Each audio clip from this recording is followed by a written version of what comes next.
Kalau tadi yang Mas Iman sebutkan terkait dengan bagaimana mempersiapkan SDM, dunia industri pendidikan tinggi semua sudah mempersiapkan itu. Bahkan kita mencoba untuk komunikasi apa yang dibutuhkan, kita harus siapkan apa. Nah ini sudah memulai sehingga apa yang dicetak oleh dunia perguruan tinggi ini semuanya nanti akan terserap dengan kebutuhan dunia industri. Nah sementara SDM sendiri di dalam dunia industri kan juga sudah ada ya. Nah ini yang menurut saya ini perlu upskilling lah ya Mas Iman. Jadi karena teknologi baru masuk lagi sehingga dengan mendatangkan orang-orang dari luar untuk kerja di kita ini kan juga bisa terkurangi.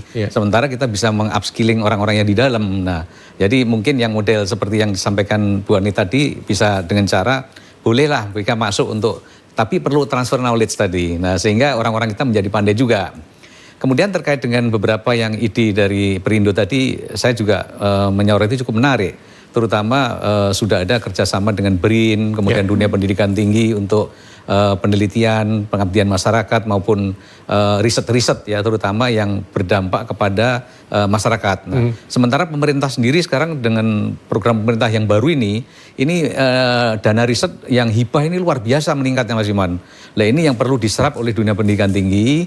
Cuman kadang-kadang dunia pendidikan tinggi mau apa yang dibutuhkan ini yang mau diteliti. Ini perlu komunikasi Mas Iman.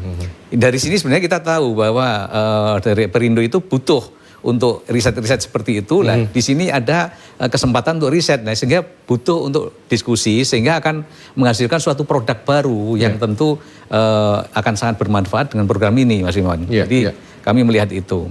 Kalau kunci yang terkait dengan sinergi kolaborasi itu saya pikir tidak hanya sekedar kolaborasi sinergi ininya saja, tetapi kita perlu duduk bareng bahwa kita tujuannya sama. Masing-masing punya tugas. Nah, jangan masing-masing sendiri-sendiri tapi sebenarnya sama. Ini namanya cost-nya tinggi juga.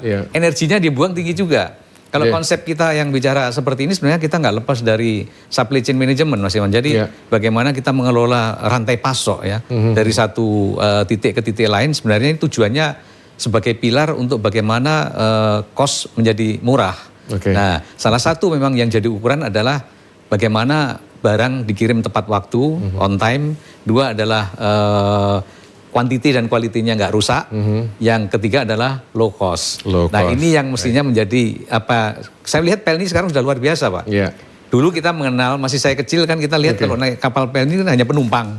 Sekarang sudah muat kontainer juga, muat mobil juga. Nah, jadi ini gebrakan-gebrakan luar biasa nih Pak Roni ini.